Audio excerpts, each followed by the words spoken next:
Heart touching story जिनको माँ बाप की जायदाद से मतलब है। माँ, तुम्हें यहाँ तकलीफ़ होती है, हालांकि ये घर भी तुम्हारा ही है, लेकिन मैं सुबह अपने काम पर चला जाता हूँ और तुम्हारी बहू सुरभि भी अपने ऑफिस चली जाती है। बच्चे स्कूल से जब तक आते नहीं तब तक तुम्हें अकेले रहना पड़ता है, और देखो तुम्हारी तबीयत भी ठीक नहीं रहती। इसीलिए मैंने सोचा कि पास में एक हॉस्पिटल है, वहाँ तुम्हारे रहने का इंतजाम कर दूँ। कुछ दिन में आप ठीक हो जाएंगी तो फिर घर में ले आएंगे। विमला देवी बेटे राजेश की बातें सुनकर चुपचाप शून्य ही जमीन की तरफ देखते हुए हामी में सिर हिला दिया। अगले दिन हमेशा की तरह बहू रानी शॉपिंग को निकल गई। लौटने पर नौकर से बोली, चाय नाश्ते का अच्छे से इंतजाम करो, आज किट्टी पार्टी है, मेरी कुछ सहेलियां आ रही हैं। इधर बहू किट्टी पार्टी में व्यस्त थी, खूब हा हा ही हो रहा था।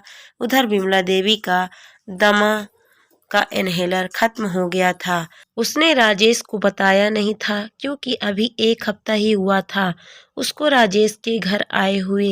लगभग 1 महीना पहले विमला देवी के पति का देहांत हो गया था। तब वो अपने छोटे से शहर में रहती थी। पति की मौत के बाद बेटा उन्हें अपने साथ शहर ले आया था, जहां वह नौकरी करता था और अपनी बीवी बच्चों के साथ रहता था। लेकिन जब विमला देवी की सांस फूलने लगी तो न चाहकर भी उन्होंने बहू को आवाज़ लगाई। बहू की सहेलियों ने बताया कि तुम्हारी सास आवाज़ दे रही हैं।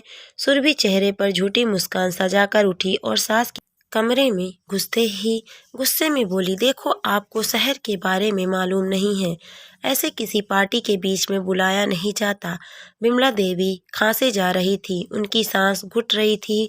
सुरभि बड़बड़ाए जा रही थी, अब मुझे मत बुलाना, जो कुछ चाहिए नौकर से बोल दो। विमला देवी की बात सुने बिना ही सुरभि बाहर किटी पार्टी में व्यस्त हो गई। विमला देवी की हालत बहुत गंभीर हो रही थी, अस्थमा का अटैक हो गया था। अचानक से उन्हें कुछ याद आया। उन्होंने अपने बक्से को खोला, उसमें एक पुराना पर्स था। उसे जल्दी से खोला, उसमें एक पुराना आधा इस्तेमाल किया हुआ इनहेलर था। उन्होंने जल्दी से इनहेलर किया तो उनकी तबीयत थोड़ी संभलने लगी, पर उनकी आंखों से आंसू ही आंसू गिर रहे थे। अपने बहू बेटे की निष्ठुरता पर नहीं, अपने पति को याद करके। ये वही पर्स था जिसे उनके पति ने पिछले साल उपहार में लाकर दिया था। जब विमला देवी ने कहा था कि पर्स तो बहुत है मेरे पास, तो उनके पति ने कहा था, देखो तुम्हें दमा का रोग है और तुम अक्सर दवाई भूल जाती हो।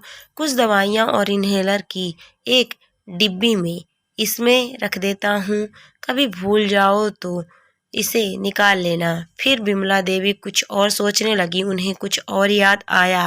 उन्होंने उसी पर्स में एक छोटी सी पर्ची देखी। अब उसमें एक अजीब सी हिम्मत ही जाने लगी थी।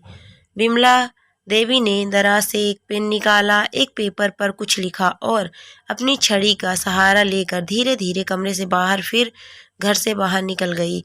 शाम को घर में कोहराम मचा हुआ था। राजेश और सुरभि दोनों लड़ रहे थे। कारण यह था कि विमला देवी घर पर नहीं थी, पर अच्छा हुआ तुम्हारी माँ चली गई, कैसे रखती मैं उनको, मैं तो एक हफ्ते में ही परेशान हो गई थी।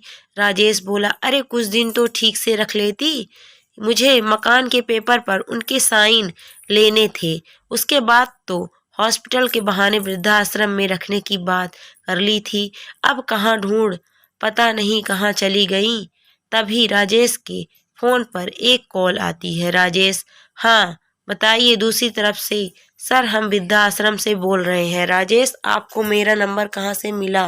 वैसे मैं आपसे मिलने वाला था। नहीं सर, आप जिन्हें पहुंचाना चाहते थे वो यहाँ आ गई हैं और उन्होंने कहा है कि आप जिस कागज को लेने यहाँ आएंगे वह उनके कमरे के दराज में है और उस पर साइन भी कर दिए हैं। यह कहकर फोन काट दिया गया। फोन रखकर प्रबंधक ने विमला देवी को बड़े सम्मान से देखा। विमला देवी बड़े शांत भाव से अपने कमरे के पलंग पर बैठी हुई थी। उन्होंने फिर से वो पर्ची अपने पर्स से निकाला और पढ़ने लगी, जिसमें उनके पति ने लिखा था कि ये तभी पढ़ना जब मैं न रहूं। तब विमला देवी ने कहा था कि तब तो मैं इस कागज को फाड़ देती हूँ, लेकिन उनके पति ने उनको ऐसा करने से मना कर दिया था। आज वही पर्चा उन्होंने पढ़ा जब उनके जान पर बन आई थी और उनके लग रहा था बची कुची जिंदगी कैसे कटेगी। उस कागज पर एक पता और एक नंबर था जो उसके पति के एक दोस्त का था और इसी शहर में रहते थे, जिन्हें विमला देवी ने आश्रम से बाहर निकलकर फोन किया। उस पर्ची में ये भी लिखा था, कमला में रहूं ना रहूं, तुम्हें किसी का मोहताज नहीं होना पड़ेगा। मेरा ये दोस्त तुम्हारी मदद करेगा। इस नंबर पर कॉल कर लेना। मैंने तुम्हारे लिए बैंक में पर्याप्त पैसे जमा कर रखे हैं। तुम जहाँ भी रहोगी ये सज्जन तुम्हारी मदद करेंगे। तुम कभी घबराना मत, हमेशा हिम्मत से काम लेना, जैसे तुम मुझे हिम्मत बंधाती रहती थी। विमला देवी को याद आने लगा कि मजाक में ही सही पति को कितना ताने दिया करती थी कि कभी एक साड़ी लाकर नहीं दिया, कभी घुमाने फिराने लेकर नहीं जाते। आज विमला जी बहुत खुश थी और आसमानों की तरफ देखा कि दूर आसमानों के उनके पति मुस्कुरा रहे हैं, क्योंकि आज पति का ये उपहार न सिर्फ उसमें स्वाभिमान भर गया, बल्कि उसका हृदय इस प्रार्थना से भर उठा कि धन्यवाद आपका, और दुनिया का हर पति अपनी पत्नी को ऐसा एक उपहार अवश्य दे। ऐसे बच्चों पर शर्म आती है जिनको माँ बाप से कोई मतलब नहीं, बस उनकी जायदाद से मतलब होता है और माँ बाप पर 1 रुपए खर्चा करना वो बोझ समझते हैं। ऐसा नहीं होना चाहिए। माँ बाप के ऊपर तो हमें खुशी खुशी सब कुछ कुर्बान कर देना चाहिए। दोस्तों, इस कहानी से आपको क्या शिक्षा मिलती है कमेंट करके ज़रूर बताइए। कहानी अच्छी लगी तो वीडियो को लाइक शेयर करें। अगर आप मेरे चैनल पर नए हैं तो प्लीज़ मेरे चैनल को सब्सक्राइब भी करें।